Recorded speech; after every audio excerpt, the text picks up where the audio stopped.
This is a bonus lecture on Proposition 22. This is a case study that's discussed in the online textbook and was supposed to be covered in lecture this week, but we ran out of time. I will be incorporating pauses into the video where the idea is I will tell you to pause the video, complete a task, and I will give you about 10 seconds of quiet in the video so that you have a chance to hit pause, do the activity, and then unpause when you're ready to move on. Proposition 22 was a ballot initiative in the 2020 election, and an interesting feature of the way it was analyzed makes a useful example for us to analyze as an instance of statistical induction. So as quick background on Proposition 22, gig economy drivers, so these are drivers for what we think of as apps like Grubhub, DoorDash, Uber, Lyft. These drivers are considered independent contractors rather than employees. This means they're not legally entitled to benefits like health insurance, overtime, or the opportunity to form unions. And delivery companies often employ gig drivers as well. So for example, Amazon, through sort of subsidiaries and what are nominally third-party companies, Amazon will employ drivers as independent contractors. In 2018 to 19, there was a court case and in response to the court case, a state law in California called AB5. And AB5 classified these drivers as employees. So then they were legally entitled to health insurance, minimum wages, overtime, opportunity to form unions, and so on. In 2020, Proposition 22 was written by those gig economy companies to exempt those drivers, both from app-based transportation, rideshare, Grubhub, stuff like that, and delivery companies from AB5. So the upshot of AB5 is that while those drivers had sort of temporarily been considered employees, they were no longer considered employees. If you want to read through the analysis I'm going to be lecturing on in more detail, that is available in the online textbook. We're going to be looking at a particular argument from the Yes on Prop 22 campaign. If you follow this link, that takes you to a very useful site called Ballotpedia, which provides a lot of detail about ballot initiatives and also politicians who are running for office. We're going to be looking at this particular argument, which you can find quoted in a couple of places on the Ballotpedia site. By a 4-to-1 margin, independent surveys show app-based drivers overwhelmingly prefer to work as independent contractors, not employees. So you should vote yes on Prop 22. To start off with, we need to put this argument in premise conclusion form. So I have the template down here. The first 5 steps are our standard steps for statistical induction, our template for statistical induction. The conclusion itself is a recommendation or saying that we should vote yes on Prop 22 rather than a conclusion of a statistical induction. So we'll need maybe potentially some premises here in the middle between the statistical conclusion, many cases in X or Y, and the explicit conclusion of the argument that you should vote yes on Prop 22. So now I will pause for several seconds. You should pause the video, and you should see if you can work out how to fit this argument, the yes on Prop 22 argument, into our template for premise conclusion form for statistical induction.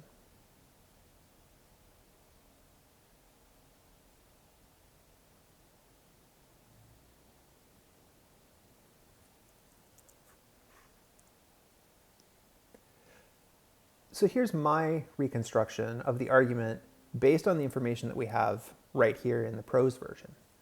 Premise 1, the target population is app-based drivers. Premise 2, the sample is S.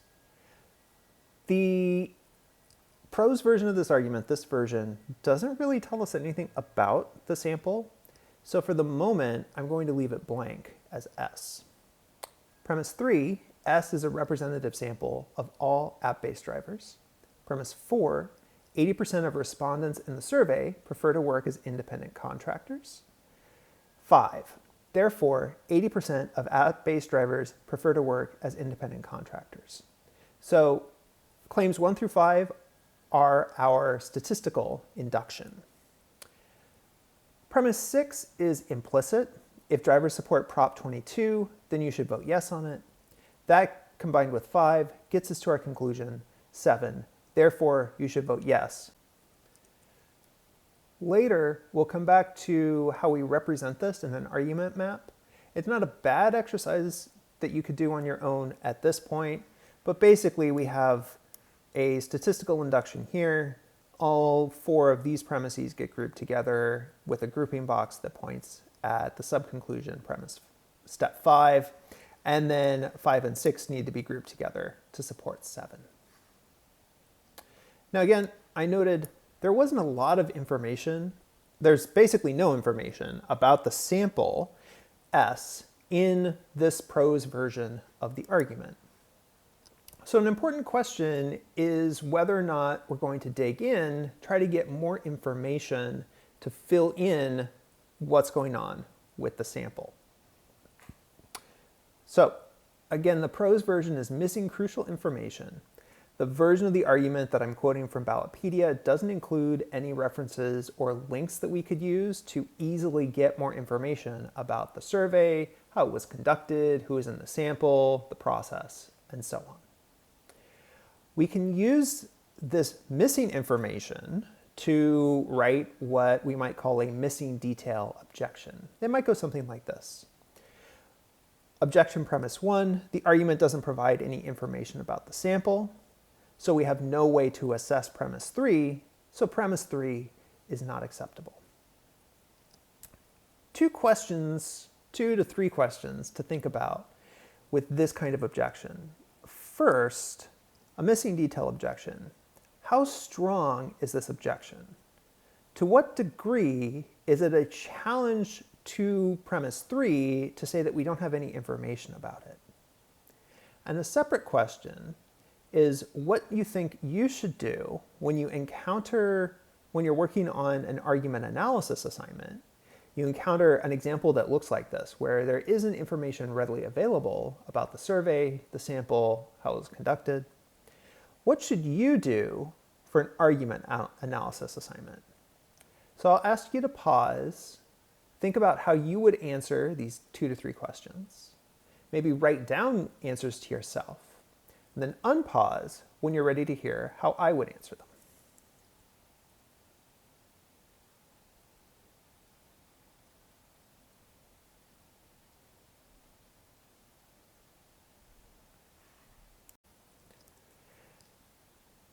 The thing about missing detail objections is that they just say that information is missing.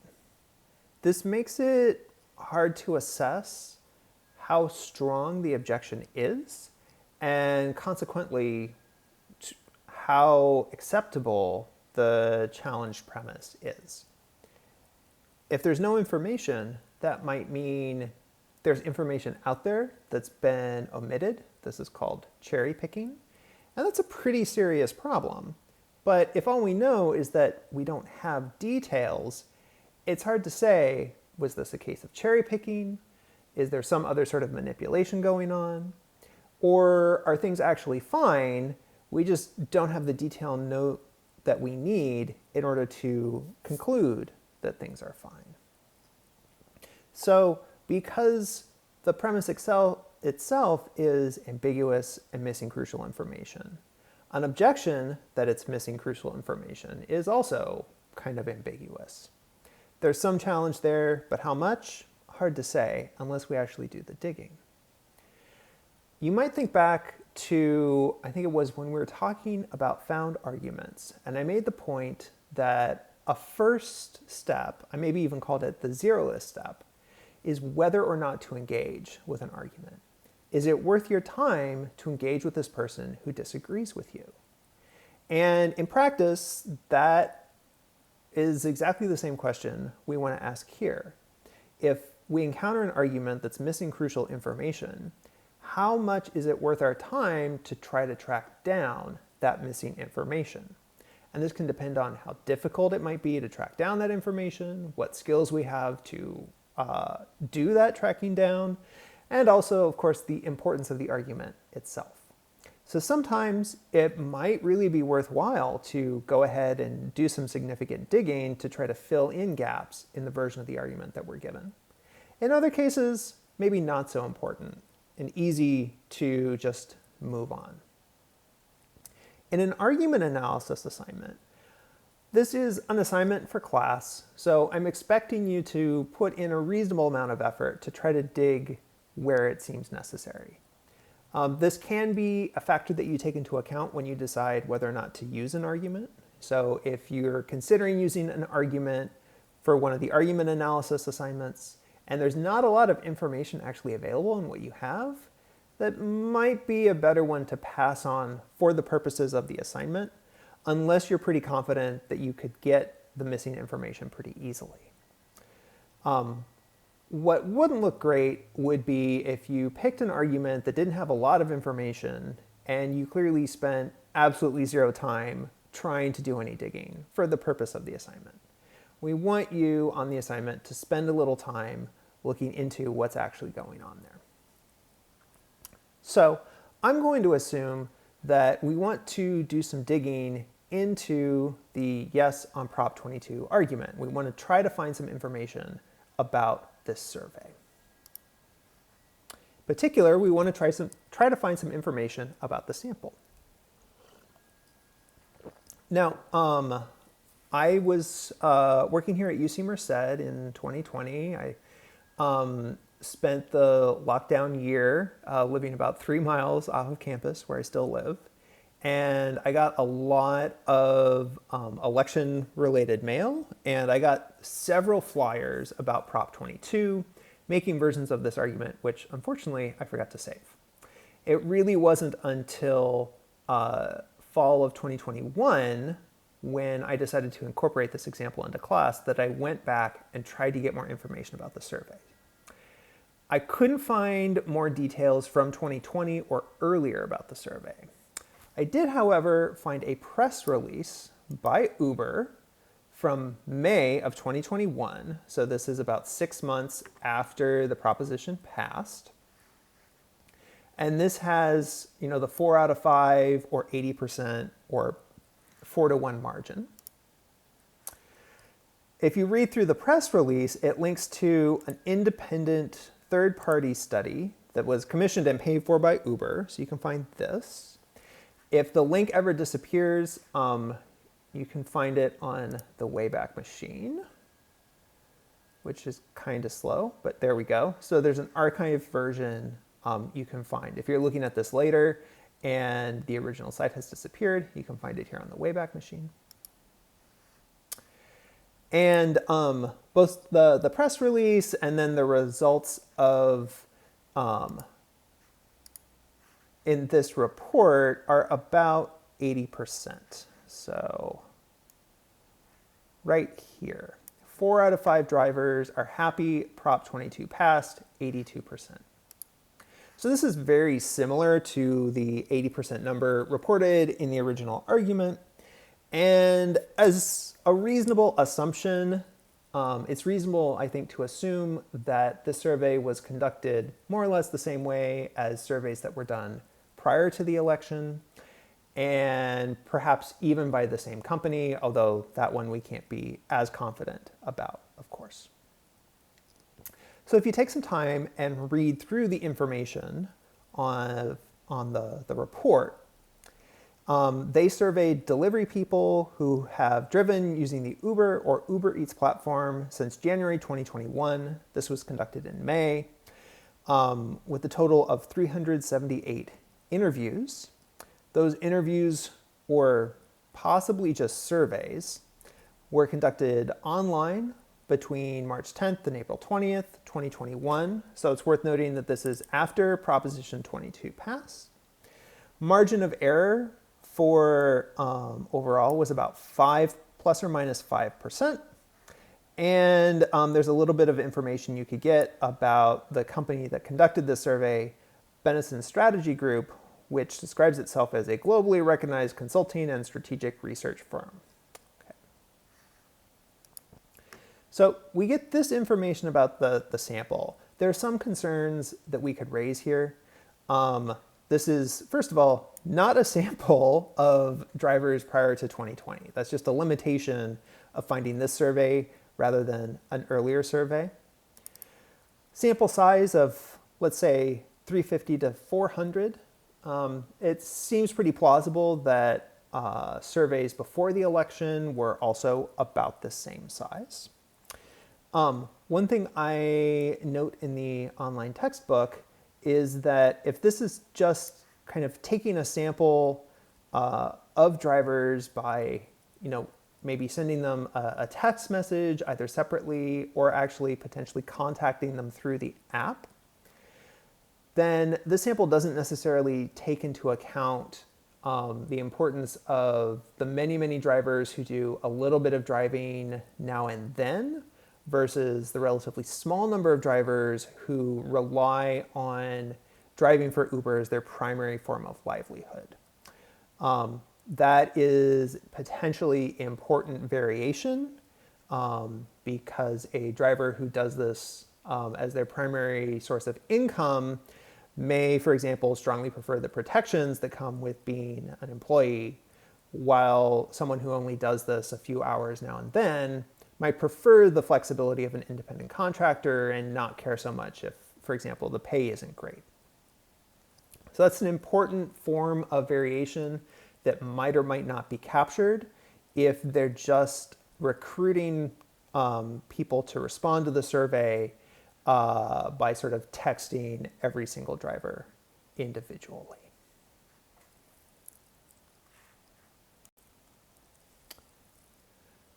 But our focus this week has really been on the data generating process rather than the sample. That's an important concern about the sample, but here we're focused on the data generating process behind the key statistic. So remember, we have this model of the data generating process as having these 4 steps: target specification, data generation, data collection, and data interpretation. What I invite you to do now is pause the video and see if you can sketch the survey process in 1 to 2 sentences for each of these 4 steps. If you really want to spend some time on this, go ahead and read through this report, read through the Uber press release, and that will give you some information that you can use to fill this in more detail. If you're more pressed for time or you don't feel like putting in that effort right now, you can also try sketching the survey process just with what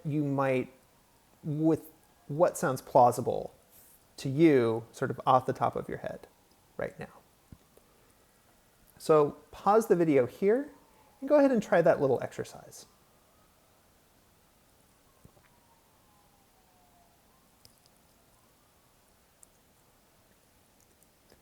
So here, a bit abbreviated, is my assessment of the steps in the survey, how they plausibly went, and some particular concerns that I have that we're going to look at more specifically on some later slides. First, the target specification here. They are trying to figure out whether or not app-based drivers, that is their population, supports or opposes Proposition 22. So support for Proposition 22 is the target property or the target predicate. And assessing this seems pretty straightforward. Do you support it, yes or no? Some people might have kind of moderate or qualified support. So maybe rather than yes or no, it could be like strong support versus weak support versus weak unqualified or strong opposition, something along those lines. but not a particularly complicated question, not something people are likely to misunderstand or give ridiculous answers to, like in the brown cows giving chocolate milk example. So target specification seems pretty clear. Data generation has more concerns. If you read through the report and look at the questions, the wording of the questions that they provide here, many of them seem to be leading. So it's not clear to what extent these survey questions accurately measure support.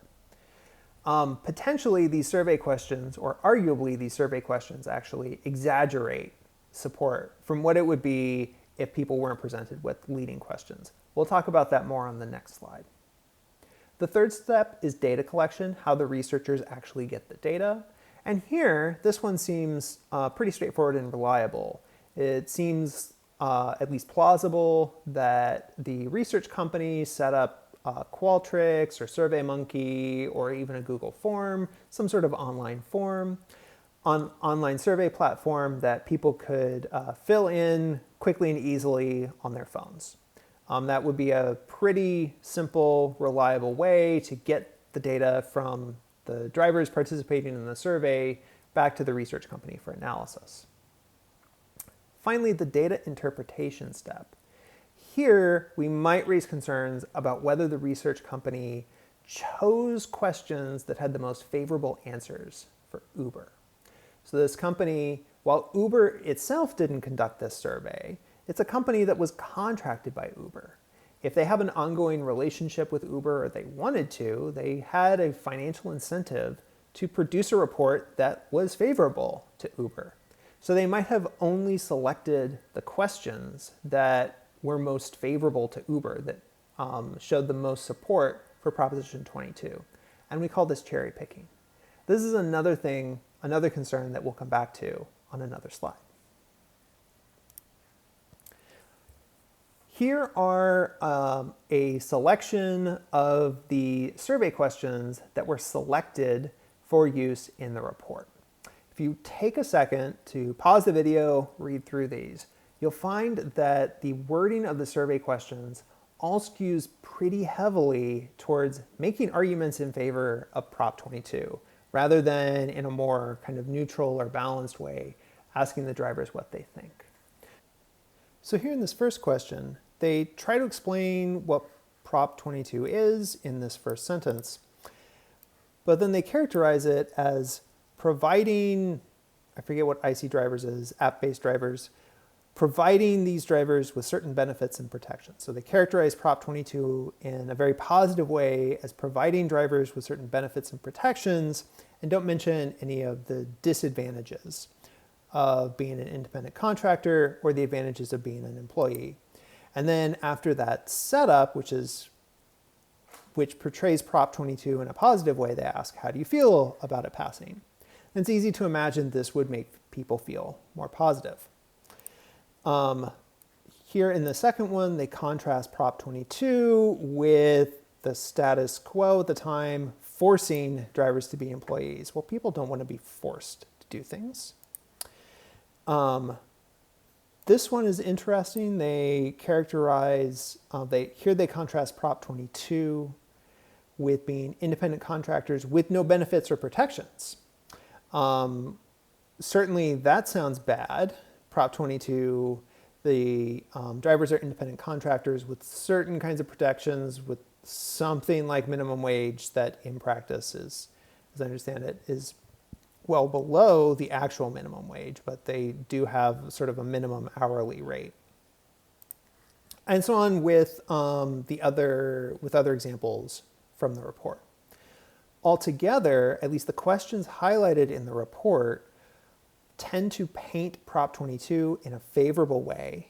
And so they're leading questions. They lead the respondents to the survey to answer in ways that make Prop 22 look more favorable than the drivers probably would without the leading questions. And so these survey questions don't accurately measure support. They instead tend to overestimate support for Prop 22 by virtue of the way the questions were written.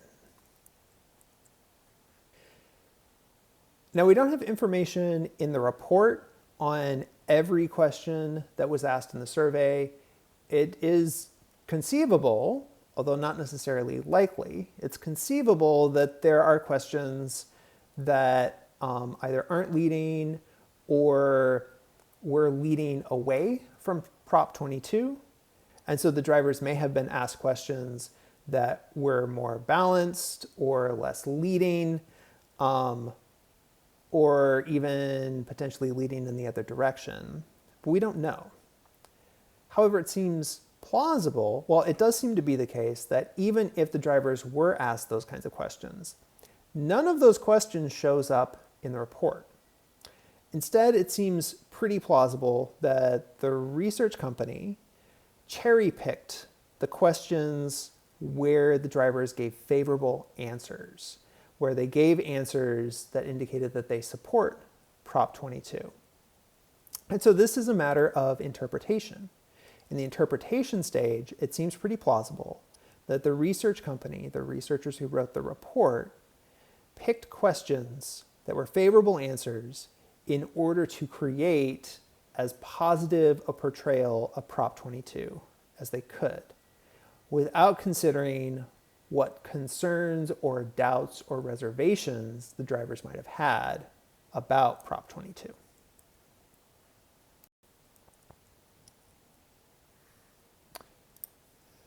So now we've thought through the data generating process behind the survey. We thought through the 4 steps: target specification, data generation, collection, and interpretation, and how they led to a key statistic that seems to have some problems. It's based on leading questions and probably cherry-picked survey results to portray Prop 22 in as positive a light as possible. And so the key statistic probably does not accurately represent support for Prop 22 among app-based drivers. So we've sketched the survey process here. So now we want to write an overall assessment of, well, this is the Prop 22 argument. But first, let's do just an overall assessment of the data generating process. So 1, 2, maybe 3 sentences based on what we found or other things that you've noted. I'd like you to pause the video here, write those few sentences with an overall assessment of the data generating process and premise 4, that is the key statistic, 80% of drivers in the survey support Prop 22. Write an overall assessment of that premise.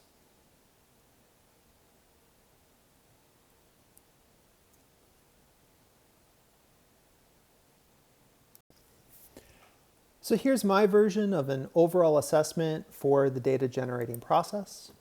While we weren't able to find detailed information about the original survey, a similar survey with similar results has significant issues with leading questions and the possibility of cherry-picked results. The data generating process behind the key statistic does not seem to be reliable. So with this in mind, now we can write an overall assessment of the Prop 22 argument as a whole. I should mention argument maps. If you want to see an argument map version of this, you can take a look here in the notes.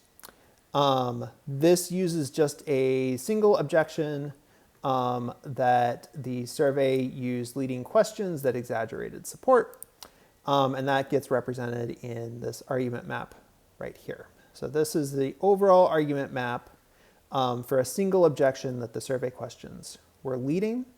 Of course, we could add other objections, worries about cherry picking, or concerns about the sample not being representative. I chose not to do those here because I decided to focus on the strongest objection, which to my mind is about the leading questions. Because we have the wording of those questions, we can be much more confident that that is a problem, whereas uncertainty about whether the sample is representative and whether or not the questions might have been cherry-picked. Because those possibilities are kind of speculative or uncertain, whereas we do know the wording of the questions, at least in a very similar survey. So I chose to focus on this objection rather than other objections. So now we have our argument map with our objection.